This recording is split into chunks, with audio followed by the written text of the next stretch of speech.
This podcast is part of the Michigan Sports and Entertainment Podcast Network. Go to michigansportsandentertainment.com for more great podcasts. Hey everyone, this is Austin. What's going on, guys? This is John. And you're listening to the Voice of the Fan Sports Podcast.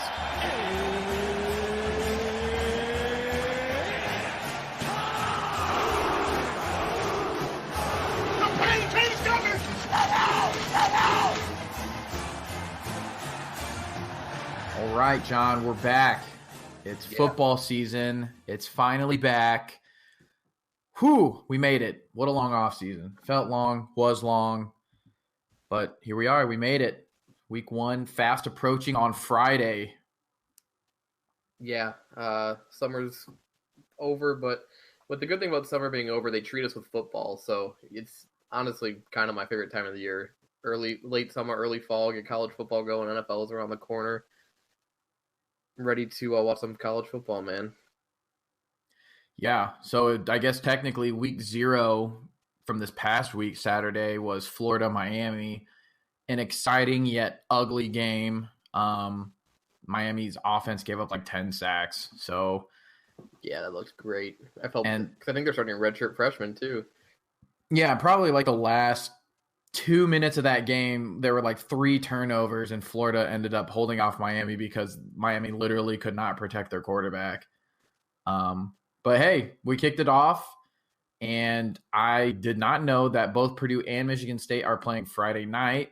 Purdue opens against Nevada at 10 Eastern. I don't know, who does Michigan State play? The Tulsa Golden Hurricanes, baby. What time's that? Probably like 7:30, 8 o'clock. I'd have to really look to get a confirmation, but I'm pretty sure that's what's gonna happen. So just counting down the days until Friday, basically. Friday at 10, and Purdue football is back, which is just immensely exciting. Obviously, a top 25 recruiting class came in. We had spring ball. We had summer camp, training camp, or I guess the equivalent of training camp for college. Dude, we don't have sorry to interrupt you. We don't have a noon game on our schedule yet. Like, I'm sure there will be one, but the only scheduled games right now is 7:30, 4 p.m., 7:30. Wow. Nice. Okay. Pretty sure Purdue has noon games, but it is what it is. All right. Sorry for interrupting you. Just thought that was odd. Dude, trying to get my mojo back. I know, man. I just was looking at schedule, and I was just like, whoa, this is weird. Clearly, we've been out of it. Just kidding.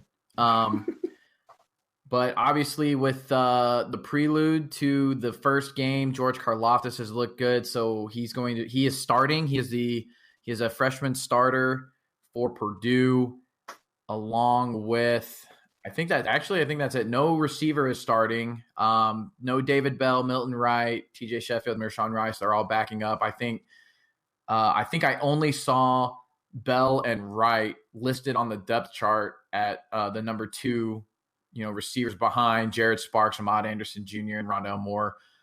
Obviously, that doesn't really mean much. Rondell Moore wasn't listed as a starter in game 1, and we all know that he ended up breaking the all-purpose yard record for Purdue. One of the best young wide receivers in the country, if not the best.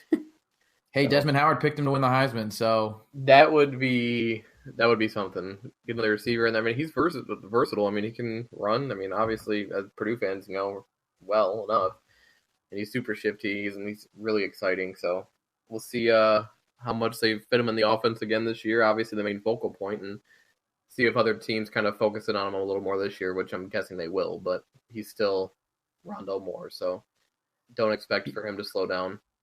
Yeah, absolutely. So, and that'll be the tricky thing is how do teams adjust to knowing what Rondell Moore is now that he's no more.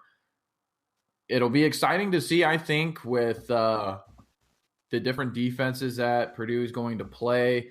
Really, it's really going to come down to, I know we're jumping all over the place here, but the offensive line, and that'll be something that we'll kind of talk about here in a second. But if Elijah Sindelar doesn't have time and can't stay upright, then it's not going to be pretty, and it's not going to matter who's on the outside, what weapons Purdue has. Nothing's going to get done. And the offensive line has been I would say, I guess, the scrutinized group, all of camp, spring ball, fall ball, all ball kind of a thing. Um, and I mean, the starters have been released, which is good. So I think that's been the group that's been the number one group for a little bit, and we'll just see. I don't think Purdue has, or excuse me, Nevada has a scary defensive end rusher that will terrorize this unit week one. But it's still something that I think that's going to need to be seen, because it's going to be the narrative all year. Depending on how well the line plays, is how Purdue's going to play. If they don't play well, Purdue won't do very well. So that's probably the biggest storyline of probably of like the spring, fall, summer, all of the above kind of a thing. Yeah. Yeah, I'm interested to see Sindelar again. I mean, obviously, I think he's talented enough. I just think, like you said, being healthy, and I mean, who's really the guy if he goes down? You know what I mean? Right. You've got redshirt freshman Jack Plummer as the second string, and then walk-on Aiden O'Connell as the third string quarterback. So not a lot of... Not an ideal situation if Sindelar goes down. Yeah, exactly. And we all kind of know his health issues a little bit, so that's not ideal. And we'll just have to see. It'll be exciting. I mean, I'm still really excited for this group, just because of the recruiting class, just because of what they were kind of able to do last year. And it's going to mean a lot. So we'll kind of just dive right into it. We'll focus in on Nevada and Purdue. I mean, Purdue's first opponent. So obviously their biggest storyline, I think, was the Malik Henry, Last Chance U star, former Florida State Seminole. Would he win the quarterback battle? Because I believe their starter went down with a broken hand. Yes. I believe it was broken something with his arm. Yeah. So that was the kind of the first storyline, so to speak, for Purdue and their first opponent. And Malik Henry did not win. So redshirt freshman, trying to pull up his name here. Jay Norvell. Wait. Or is that their coach? I don't know much about Nevada football. I'm just looking at articles. I think I can get it here. Yeah, Jay Norvell. Blah, blah, blah, blah, blah, blah. So it's Carson Strong. Boys. Don't judge us. Carson Strong is the quarterback, redshirt freshman that won over Malik Henry. So I'm honestly I'm excited for Purdue's defense. Obviously, I don't think Lorenzo Neal's playing. He had what you could say a minor setback with his injury.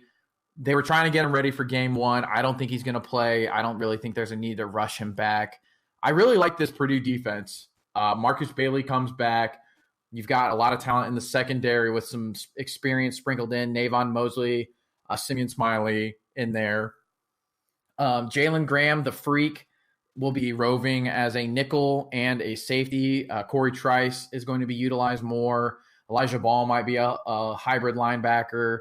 Obviously, George Karlaftis on the end. So really, this Purdue defense, I think, is going to be completely different than what we've seen, at least last year. More so, hopefully in line with 2017, Brom's first year, when that defense was really just all over it and was quite incredible, to be honest, for Purdue program and the level that they were able to play at.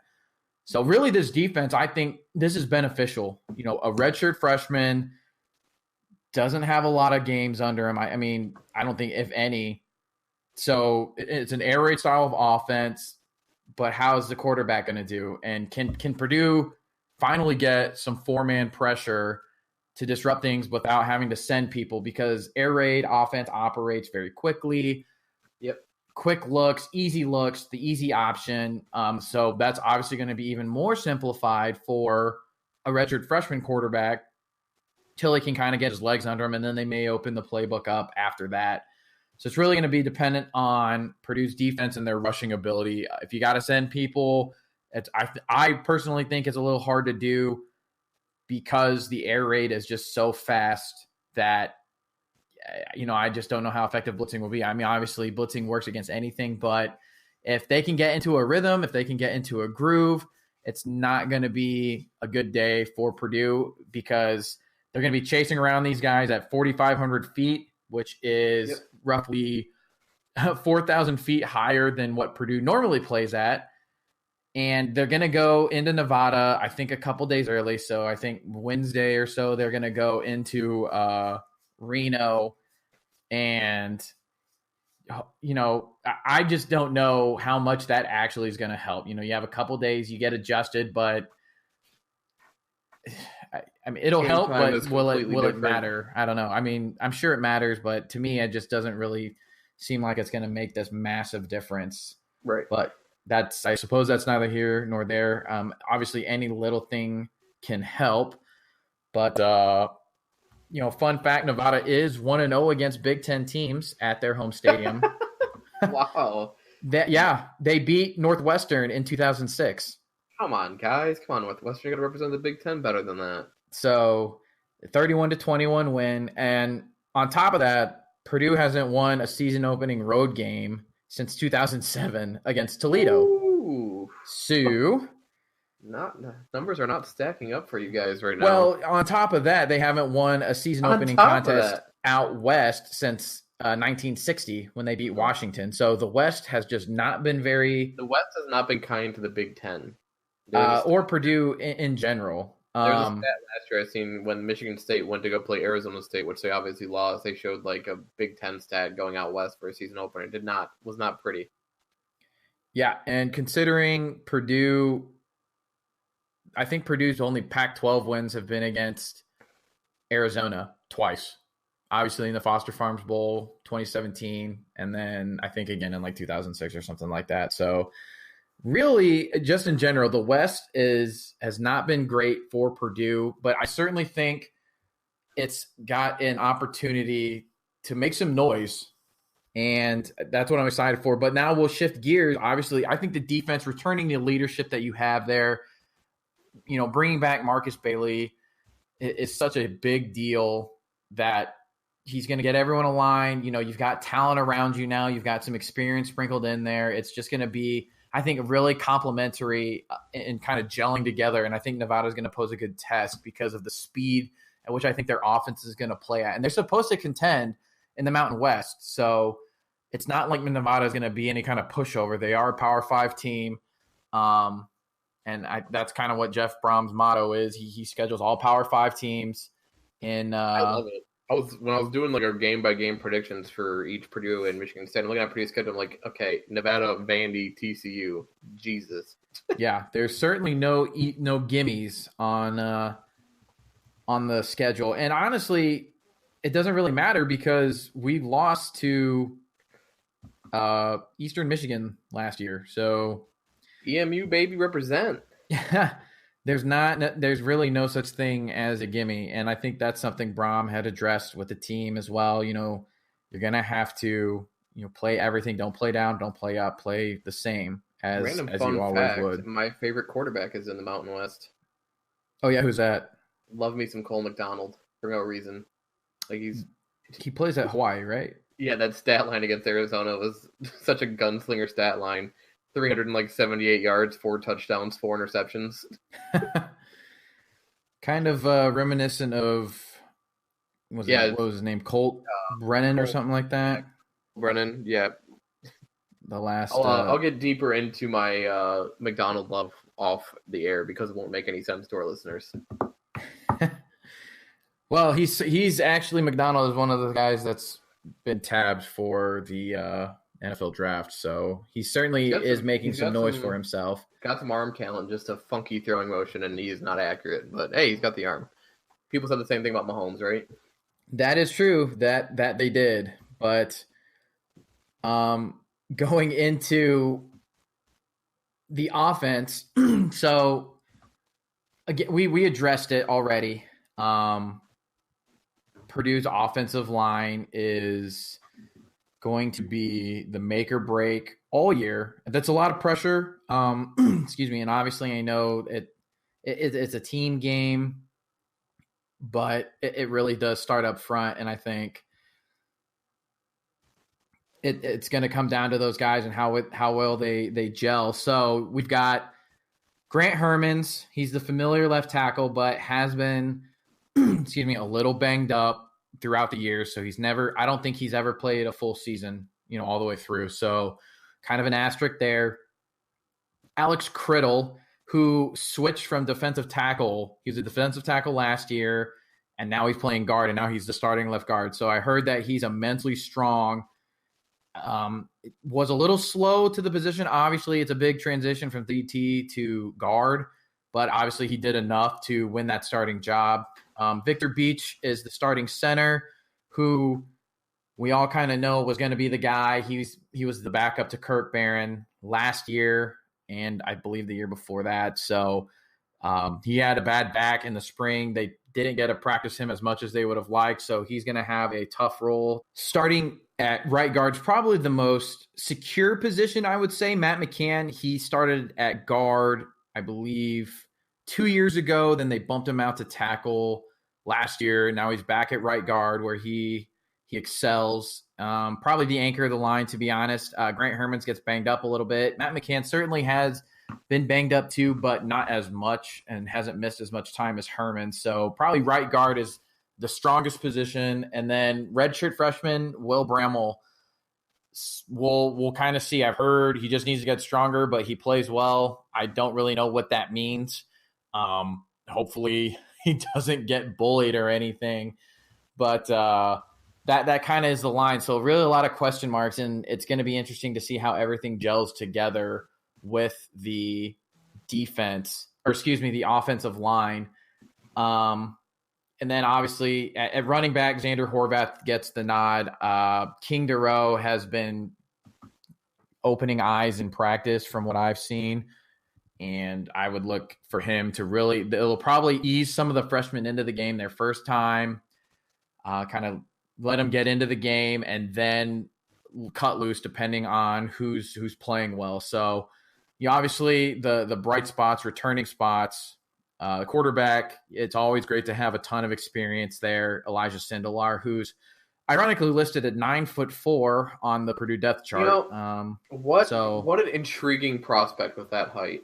Everybody talked about how tall Brock Osweiler was when he came into the league, but man, 9'4". Yeah, that would literally, you could probably just hand it to people. Yep. Like 50 yards down the field. Like reach over the line, like here you go.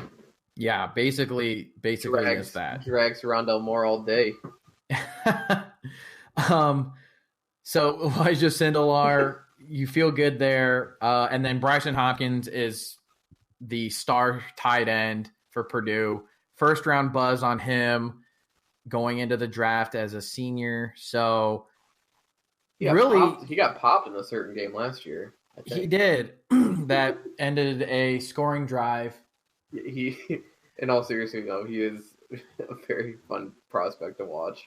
Yeah, certainly he's one of those route running guys. Yep. I would say not quite at the level of Noah Fant, but a similar, quite athletic, good in his routes, great hands, knows where to find space, that kind of thing. So, yeah, I mean, your skill positions are loaded. I mentioned earlier, Rondell Moore, Ahmad Manderson Jr. has been turning heads in practice. Jared Sparks, the converted quarterback, has always been the athletic guy. I would love to see him get involved more, but they both got to watch out. Milton Wright and David Bell right behind him. So we'll just kind of see how everything pans out. I just really feel solid with this team. Again, it's the line that's got the question mark, but Nevada really, I don't think, has anyone that's going to surprise Purdue rushing wise. Obviously, if they send stuff, send different looks, that could be an issue. And then it'll remain to be seen. Elijah Sindelar in a game, reading the defense, can he take care of the ball? Obviously, he got benched last year against Northwestern, throwing 3 picks. Then he got hurt and didn't come back. But we know he can be not so great with a lot of turnovers. And then we know he can be really good with the Foster Farms Bowl win against Arizona, obviously playing the last 4 or 5 games on a torn ACL, throwing dots all over the place. The Iowa game comes to mind when we needed that win at Iowa.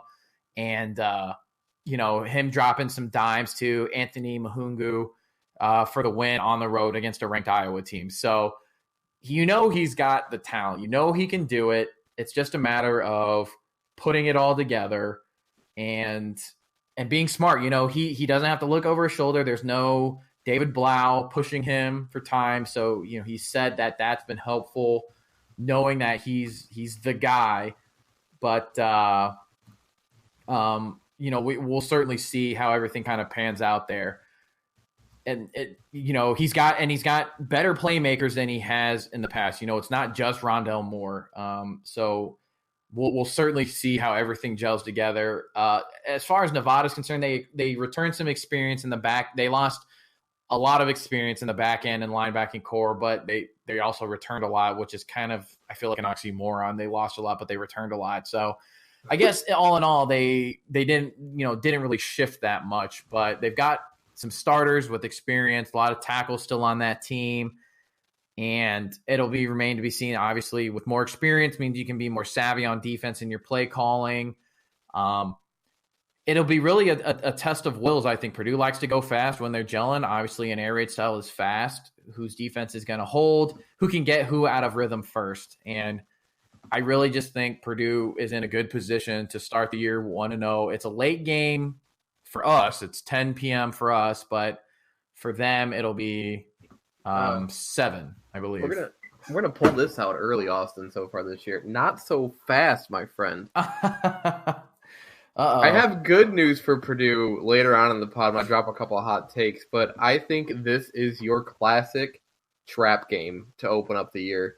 You're going out west. It's always tricky. I'm not too familiar with Nevada football, but I just think that air raid offense, I'm not too sure about Purdue's defense yet. I think they lose in a shootout-ish, 38-34 close game. I think Purdue's more talented than Nevada. I think they're the better football team, and I have big expectations of Purdue this season, but I think it's one of those weird games which I thought Michigan State versus Arizona State was a trap game, back when I thought Michigan State was an actual good football team last year, and they lost, but we all learned about Michigan State last year. But my point is, you're going out west. It's always tricky for a team from the Big Ten, and I could easily be wrong. I have no real football reason other than it being a tricky game, but I just think Purdue comes out of Nevada with a 0-1 record, unfortunately. Well, there you have it. We're being Debbie Downers early on this pod. Sorry, boys. Old John thinks Purdue's going to lose. Well, I probably have a better season prediction than you do for your Boilermakers. You might. So don't hate me too much yet, but people. Looking at the schedule, obviously, John, to your point, all Power 5. So after Nevada, just a look ahead really fast. Obviously, we'll break these games down as they come in. Vanderbilt at home, so the SEC comes to town. Obviously, Vanderbilt gets pushed around a little bit in the SEC, but getting pushed around the SEC doesn't really translate to you being bad. Obviously, there's a ton of talent there, so can't be too rah-rah about, hey, this is going to be, kind of easy peasy game. TCU comes to town the next week, night game at Purdue. Gary Patterson, Horned Frogs. TCU, I feel like, is always a dangerous team. They took Ohio State to the wire last year. They probably should have won. Yep. But they didn't. So they're unranked to start the season. But Gary Patterson done a lot of really good things there. It's going to be a dangerous game. Definitely going to be a dangerous game. And then so really three home games in a row for Purdue, which is nice. I would have this one circled. Minnesota comes to town September 28th. Obviously, Purdue was coming off some really nice highs. Ohio State happened. Michigan State was a tough loss, but then you go to Minnesota, everyone's saying, oh, you win Minnesota, you've got a chance here to make some noise, to do something special, and you get absolutely blown away, just toasted by the Golden Gophers. So I would have that game circled. Gophers. You follow that on a road game to Happy Valley, Penn State. It's a noon game. That's kind of a trap game for Penn State, I think. They're usually the late night team because they're pretty good. That'll be a great test for the offensive line for Purdue because of a guy over there. His last name's abbreviated, but one of them, the names is Motez. So he's a pass rusher, probably going to be a first rounder. Maryland comes to town. After that, then we've got Iowa on the road, Illinois at home, Nebraska at home, Northwestern on the road, Wisconsin on the road, and then Indiana at home. So certainly just not, looking at the schedule and paper, you're like, man, Purdue can either really do really good things this year or, oh my gosh, it could be horrible this year. So what's your, because I don't want to get too into matchups because obviously we'll do breakdowns each week because we're back to being weekly after this week. What's your end game here for Purdue? Like what record, who's the losses, or if you have them going 4-8 for whatever reason, who's your wins? So where do you have them at right now? I think I would do 8-4. Okay. I think you lose at Penn State. I think you lose at Wisconsin. I think you're going to end up losing at Iowa this year. Okay. And then TCU comes in and puts a hurt on. Right. So those are my losses. I think I don't know what the hype is about Nebraska. I agree. I don't either. Certainly they got better. They got Scott Frost. I get it. But they're a top 25 team now, and I don't really I don't see how they're top 25 in Purdue. Because I think Purdue's one of the most. Maybe I'm just really excited about Purdue for no reason, but I really think that Purdue could do big things if things fall into place. I think the big question mark is obviously Sindelar health and the O line, but Austin, I have your Boilermakers going 9-3. Okay. So we'll just quickly go game by game here. Obviously, I already told you what I think about Nevada. I think Purdue beats Vandy 28-24. And I think TCU comes in to Lafayette, right? That's where you guys play. Lafayette. That's where you guys play, right? Yes, West Lafayette. Okay. Got your silence. I was like, oh man, I got it wrong. I think TCU beats you guys in another high-scoring game, 45-35, but. So starting off 1-2, Austin, and then you guys just go on a roll. Minnesota, I have you guys winning 45-24. The big one, I'm not high on Penn State at all this year. I couldn't even tell you who their quarterback is yet. I'm going to plan on doing a big Big Ten dive tomorrow before the Michigan State episode, but I have you guys beating Penn State by 10 on the road. Maryland 41-20. I do have you guys losing to Iowa. I agree with that one. Illinois, I have you guys just dropping a 52-point bomb on them. Beat Nebraska, beat Northwestern, beat Wisconsin, beat Indiana to win the Big Ten West and go to Indy. Oh boy, then Old John's coming to Indy. We're going, Big Ten baby. Championship game. Yeah, man. I never really loved the West, but I think Wisconsin, outside of Jonathan Taylor, I think they're solid, but I'm not sold on them. I think they got a transfer at quarterback, right? No, so Jack Cohn, okay, the person that their starter transferred to Florida State, right? Yes, okay, Hornibrook. Yeah, Hornibrook. Good old Alex Hornibrook. Yeah, I don't know. I'm not too high on a lot of these teams. Iowa, I think, is always a tricky one. They're always that team that kind of goes 9-3 almost every year, 8-4, 9-3. But outside of Iowa and Wisconsin, I mean, everybody's hyped about Nebraska, but I don't see it. I think Northwestern takes a small step back this year, losing Clayton Thorson. So I think the door's wide open for Purdue here if they can take advantage of things. I think obviously you start yourself off with a 1-2 start, but if that does happen, I mean, you got to look at it this way, that you just played three, really good, well, not really good, but three tough opponents that most teams don't play out the gate. So then you're prepared to play Minnesota, like you said, circle it from last year. Your team's focused, and then if you guys, I think the game that I'm going to circle on your schedule that is going to make or break your season is that Penn State game. If you guys can beat Penn State, I think you guys get the swagger going. I think the momentum just starts rolling, and I think you guys just roll the rest of the way. Well, I'm definitely not mad about that. Well, I don't think you would be, and I don't think it's like I said a hot take, but I don't think it's that crazy. I don't think it's unrealistic to think Purdue has a shot at winning the West. Yeah, to be honest, I'm with you. This team, it's going to come down to the offensive line and the defense. Obviously, we know the skilled players on Purdue's offense can change games, but can we do enough to get them the ball? But I think you're absolutely right. This team, if it can get hot and stay consistent, and I think that's going to be the litmus test right there is consistency. Yep. We've seen the flashes last year on a very young team with a experienced quarterback, but a younger coach, younger team. It's about not getting rattled. It's about having your expectations, staying consistent, doing your job every day, and going in there and playing Purdue football. And if with Rondell Moore, all the other weapons they have, I mean, the tight end. I mean, having a tight end with his caliber and having Rondell Moore is dangerous itself. I think your key is just your O-line and Sindelar's health. I mean, I think this Purdue offense is dangerous enough to go out there, and I have them dropping over 40, 1, 2, 3, 4 times, or 5, 1, 2, 3, 4, 4 times.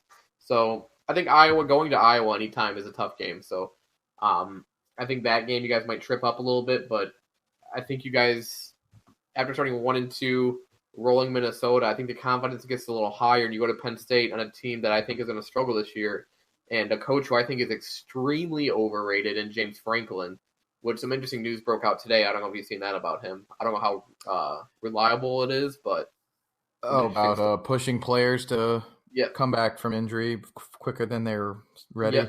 I didn't find like a super credible source, but who knows? But I'm not going to slander the man on this podcast. But back to Purdue, I just think, like I said, I think the doors are wide open in the West this year.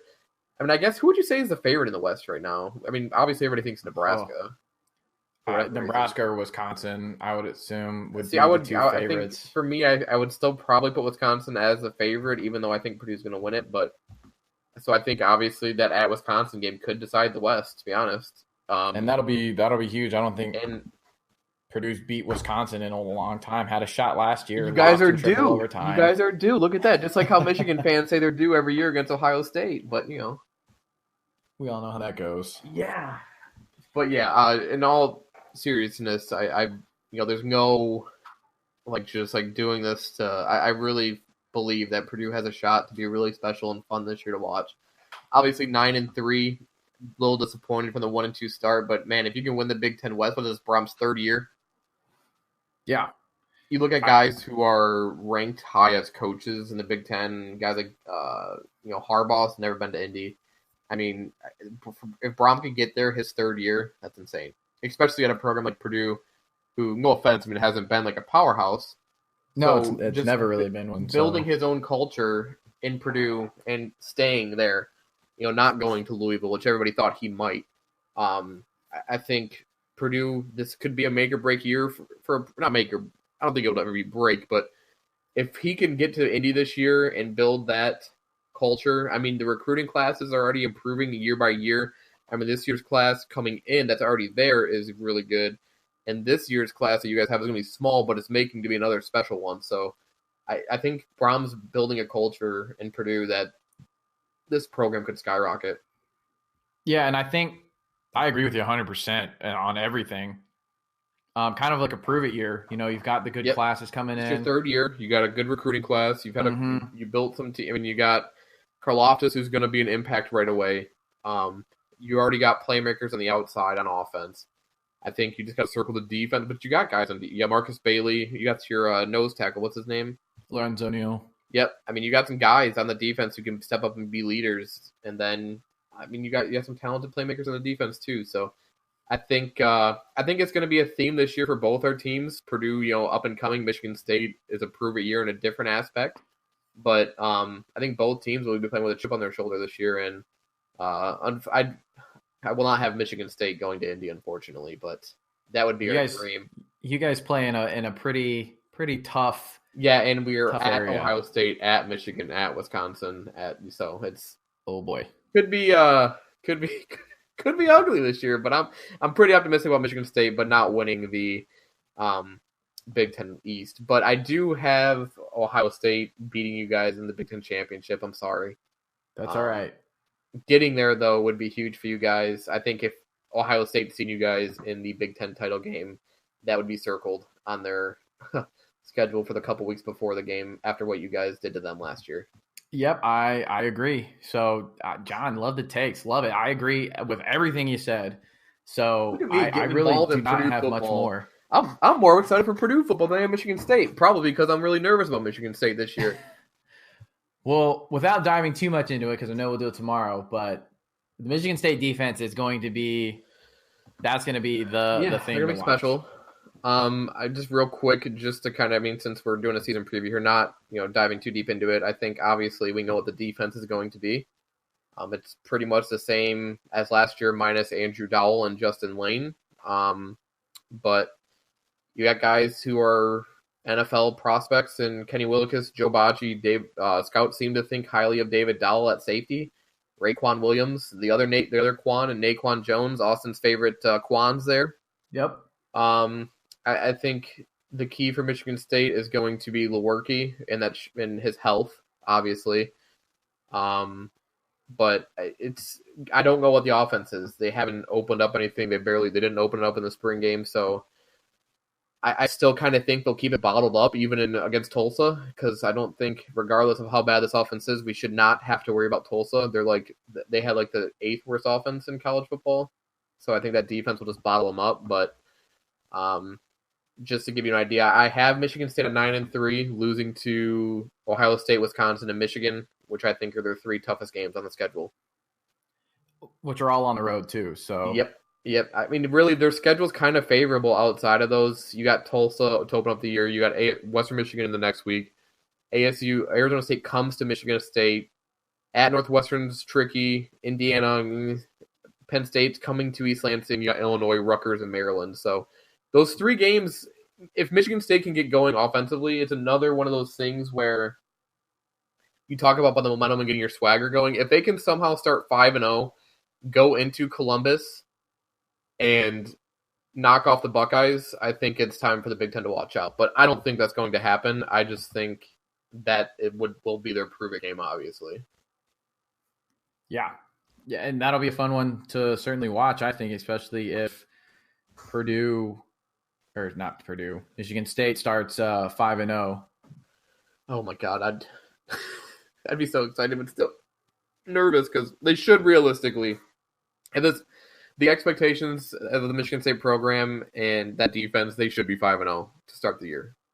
There's no excuses not to be, other than the at Northwestern, but we're not at a point as a program to where we should be shaking in our boots going to Northwestern. No offense to Northwestern, great program, but Michigan State's built a culture, and they have an established culture. You know what I mean? So it's expectations time, and it's time to stop talking about, we changed the offense and prove it to us. Lewerke's got to be sophomore year Lewerke that scouts loved for the NFL. You know what I mean? So yes, we'll see what happens. Yes, indeed. So, well, definitely a lot of exciting stuff to look forward to. I'll certainly be tuning into Michigan State Friday night, and then obviously Purdue after that. So you guys play after, so I will be able to watch both games. So, that's it. Football's back. We're back. Exciting times. Both teams can do some exciting things. Both teams giving us some worries, but that is what football is all about, and that's what sports is all about. So it's going to be a fun year, I think, for both sides. Hopefully Purdue doesn't spiral downward into the abyss, and hopefully Michigan State's offense, remembers how to play football. Certainly 2 things that both our teams could do better at moving forward, but time will tell. We say all these things and we don't know, but excited for Friday. John, any final thoughts? No, other than go Boilermakers against Ohio State and Indy this December. Really looking forward to going to that game and watching Purdue playing the Big Ten title. Yes. But in all seriousness, I'm just super excited about college football coming back this season. I don't honestly remember the last time I've been this excited. I think it's partially because I have another team that I'm looking into now, and Michigan State's on a year that, they got to come back from some things. So, and so I just think it's super exciting, and I'm actually almost anxious about getting to it. Like, I just want the kickoff to happen Friday night and, get going. So we'll see. It'll be exciting, and just ready for another year of Big Ten football. I hear you, man. I hear you. So, as always, I'm Austin, co-host John Emmons. Thanks for tuning in, and we will see you guys next time. Hey, everyone. Thanks for tuning in. If you like what you heard tonight, subscribe to our podcast on iTunes, Voice of the Fan, and also give us a listen on SoundCloud. And if you could, like our page on Facebook at Voice of the Fan, and follow us on Twitter at Voice of the Fan PC. Thanks, everyone.